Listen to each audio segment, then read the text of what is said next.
Well, you see what happened was,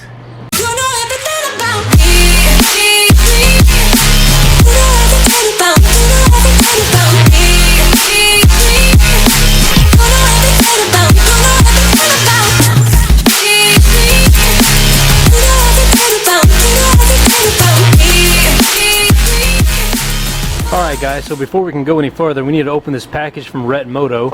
Rhett Moto is a moto vlogger out of the DFW area, and he was watching my one of my last vlogs where I was at Best Buy, and I was kind of shopping around for these you know, different vlogging cameras and whatnot, and he dropped me a message on Insta. He's like, dude, I have this awesome motovlog camera that I'll give you for a great deal if you're interested. And so I took him up on that offer.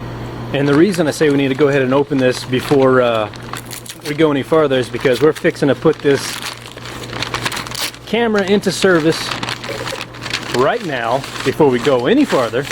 And so this will be the last footage we shoot on this little Nikon that I'm on right now. Bam! Wow. Look at that, boys and girls. Booger's over there, he says, wow! Yes sir, the Canon PowerShot SX730HS. Now, what is awesome about this little camera, and I'm opening it for the first time with you guys, looks like Rhett Moto packed it up very nicely for us. Pretty much back in the factory configuration as far as I can tell. Very nice of them. And by the way, it's also very nice of them to give me such a great deal on such a nice camera, dude, because, you know, a shout out to Rhett Moto, y'all. He didn't have to do this. He just said he didn't use this camera anymore because he upgraded to DSLR. But for me, this is a mega upgrade, guys. And the reason why it's a mega upgrade and the reason why it's a game changer for the channel is because now we're going to be able to see precisely what our I guess just what our shot is, right? We'll be able to see the shot. Now the reason why we'll be able to see the shot is because this LED screen actually flips open and becomes your forward POV shot, for lack of a better term.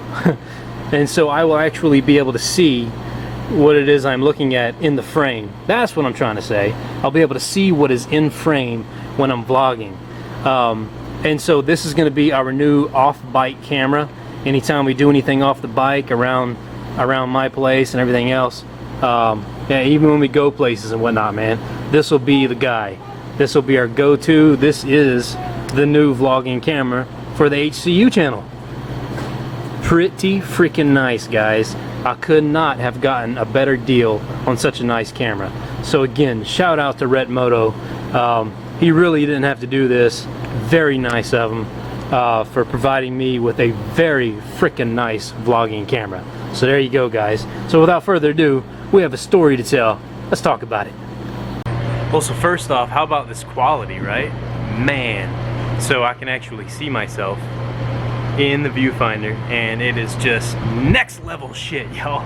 So I've been a little down and out for a little over a week now. I haven't even ridden the bike in over a week now, and there's a pretty crazy story about that.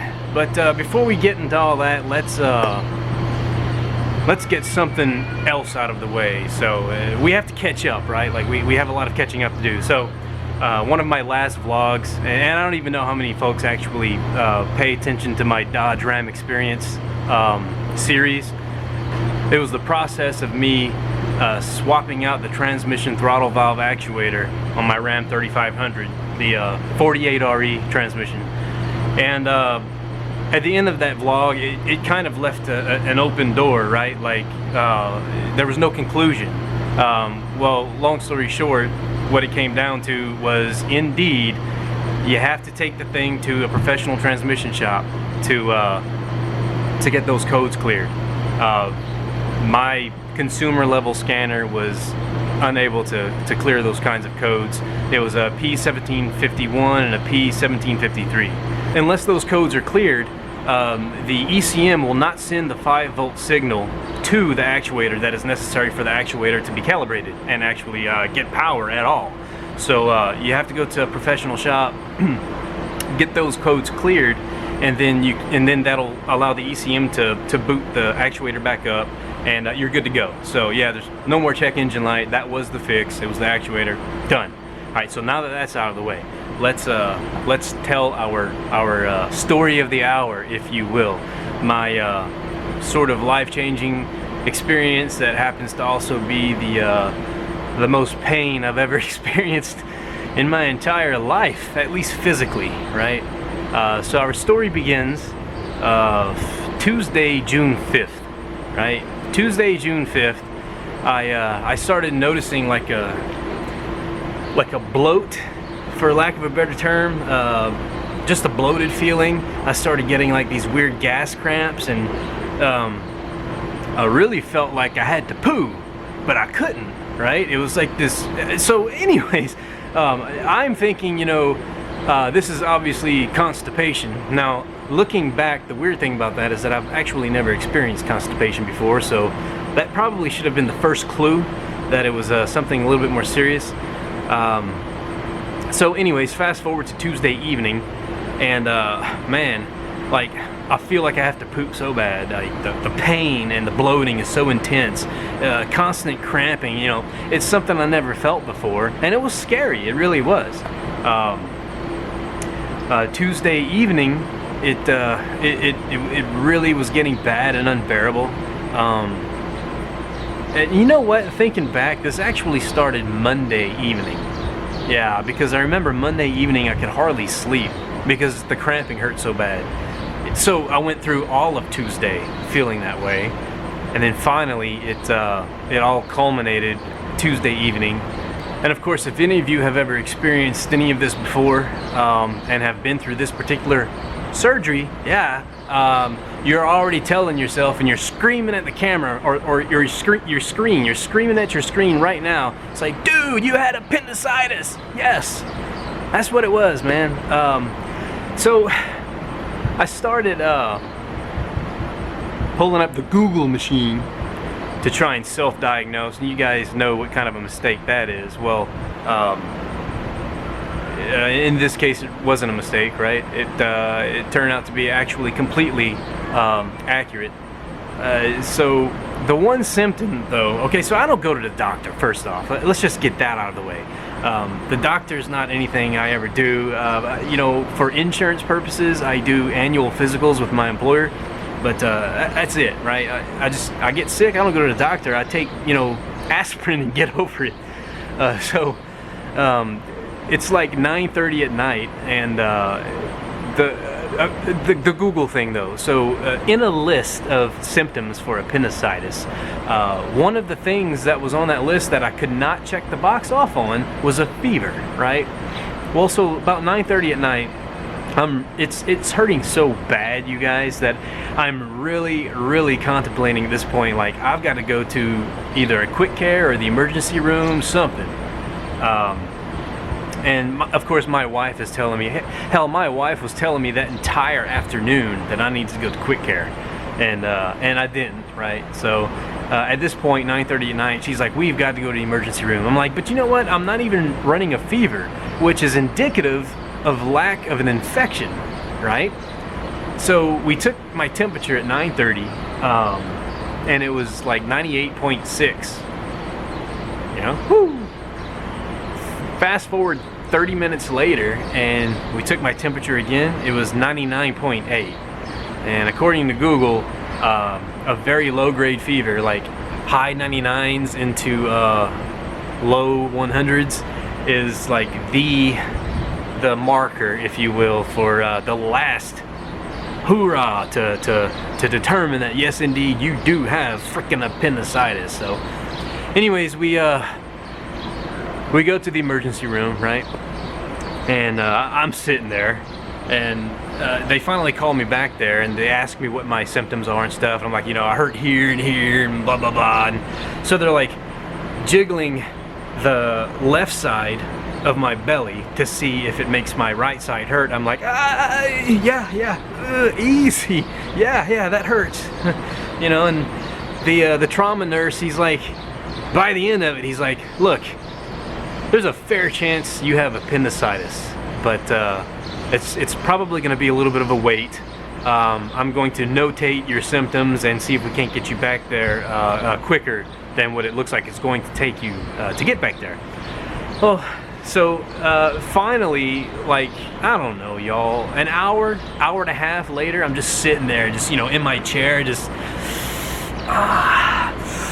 you know, just holding my shit, y'all, because I gotta poo so bad and I can't poo. And oh, and by the way, rewind to earlier that day, I had it in my mind during like the lunch hour, my wife is like, you need to go to Quick Care. I'm like, you know what, I'm just constipated, I need to go to Walmart and get some freaking laxatives, which I don't think I've ever taken before, but you know, I seen the shit on TV. So I go to Walmart and I get laxatives and they didn't do a damn thing, you know. But anyways, back to the emergency room situation. So they finally called me back there, and the other trauma nurse that's going to tend to me, she's asking me about my symptoms, how long they've been going on and stuff, and you know, it's not looking good, guys. You know, she's like, well, we need to take blood work because we're gonna have to determine if you have an elevated white blood cell count, right? And I get it. So she, you know, taps the old vein here and pulls like 3 or 4 vials of blood, and she's like, okay, you're gonna have to go sit back in the waiting room. So here I am, y'all, I'm like sitting there in the waiting room with this freaking IV in my arm and the tube just like hanging out. I'm like, yeah, for like another 2 hours. So, you know, time's ticking, y'all. Time is ticking, and by the end of the story, you realize I had freaking acute appendicitis. You know, acute appendicitis is it's ready. It's ready to rupture. You know. So, anyways, I'm sorry. It's still every now and again. I'm still recovering, obviously, and every now and again, it catches up to me, the fatigue, you know. But I can sit here and talk to you guys without feeling like my freaking guts are gonna come up out of my throat. So here we are. So another long period of time goes by, you guys, and they finally get me back there and lay me down on a bed, and they're like, yeah, your blood work comes back, you have elevated white blood cell counts, but we need to do further testing to really determine whether or not we're gonna literally cut you open right now and pull part of you out of your body. So they did a CAT scan. They put me in a tunnel, whoa, all around me, right? And they did a CAT scan. They put dye in me so that they could you know, see if there was any blockage.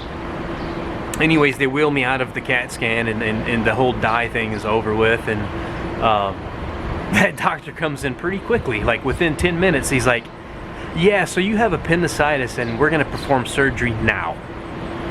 I've never had surgery done, guys. I've broken this collarbone. See that, how that protrudes? I broke this in college. I rolled a truck.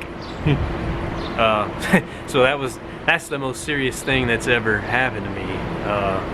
Never had a surgery, you know, so I'm basically freaking out, for lack of a better term, you know, and shit got really real at that point, you know what I mean? Like, things escalated quickly.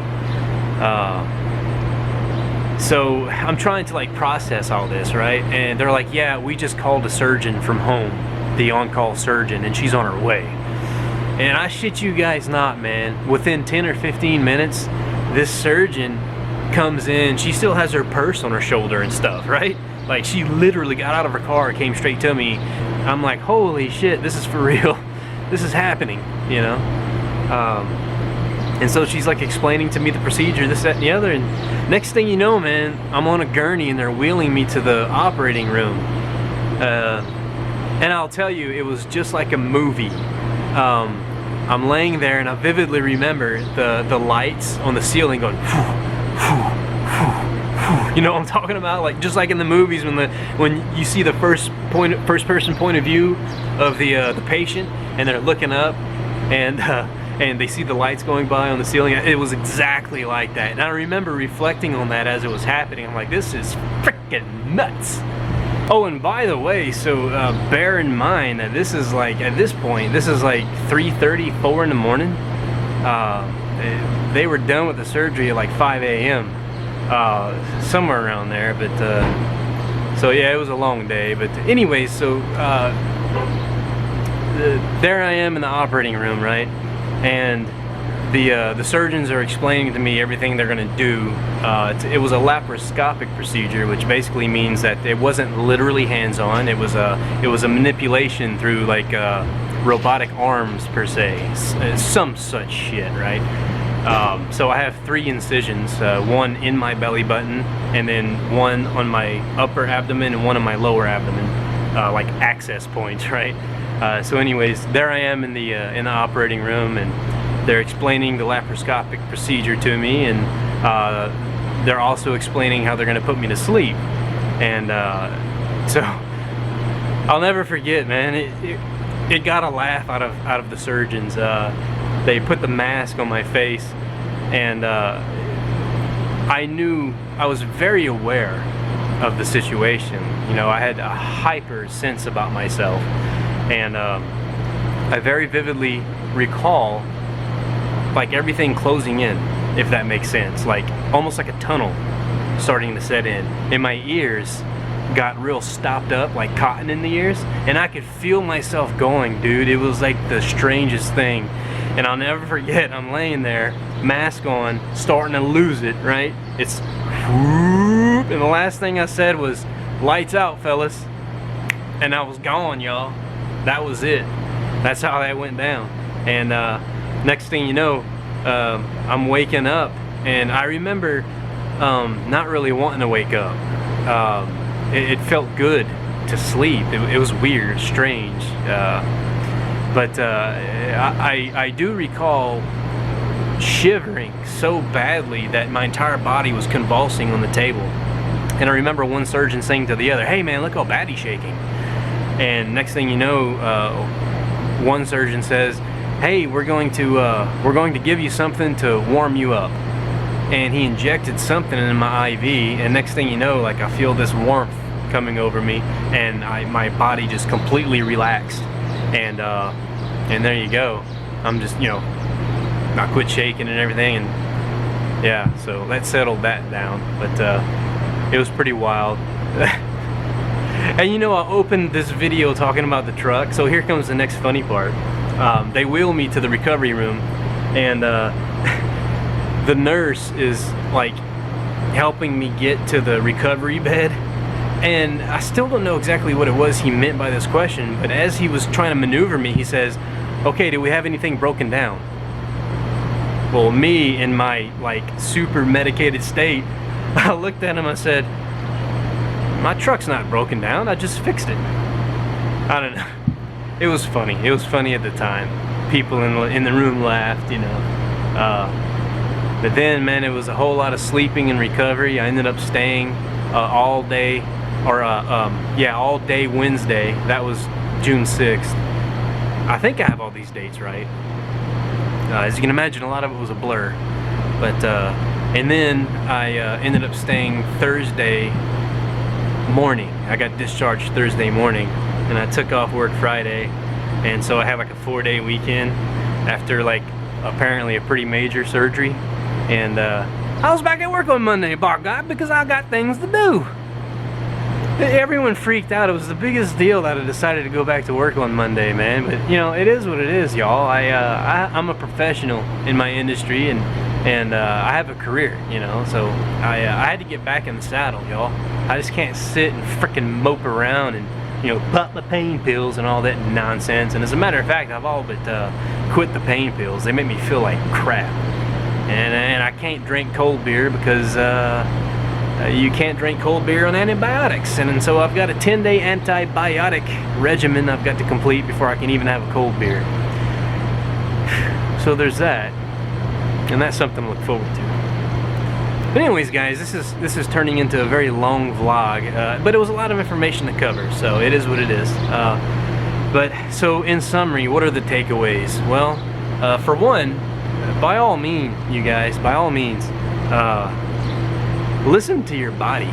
You know, if something's not right, if you're feeling something that you've never felt before, and you know something's not right, go ahead and act on that. You know. Let me back up a little bit. So they say, the surgeon said that when she was pulling my appendix out, it was so sickly that it actually was perforated and came apart right then and there. So it actually ruptured as they were taking it out of my body. So I guess I was closer to a near-death experience than I even knew about, right? So listen to your body, but more importantly, listen to your wives. And I tell you though, because if I would have freaking died, you guys, she would have kicked my ass when she got up to heaven, y'all. No doubt about it. So, but that's pretty much all I have to say about that. I figured you guys would appreciate the story, you know. And you know, we're past 400 subs now. I checked just now, we're at 411. So if you're new here, apparently we're not just motovlogging, guys. We are, you know, I've done the whole face reveal thing. We have a new awesome 1080p 60 vlogging camera. I can look at myself in the viewfinder, see exactly what's up, and so this is all a game-changing thing now for the channel. And so yeah, guys, this has been me, and that's been you. It's been real. and you look, the whole appendectomy thing, you know, it was a hell of an interesting experience, but shit, y'all, I wouldn't recommend it. It's been Half Click Up. Till the next one. Peace. I'm out of here. Good. Bye-bye. Save me from myself.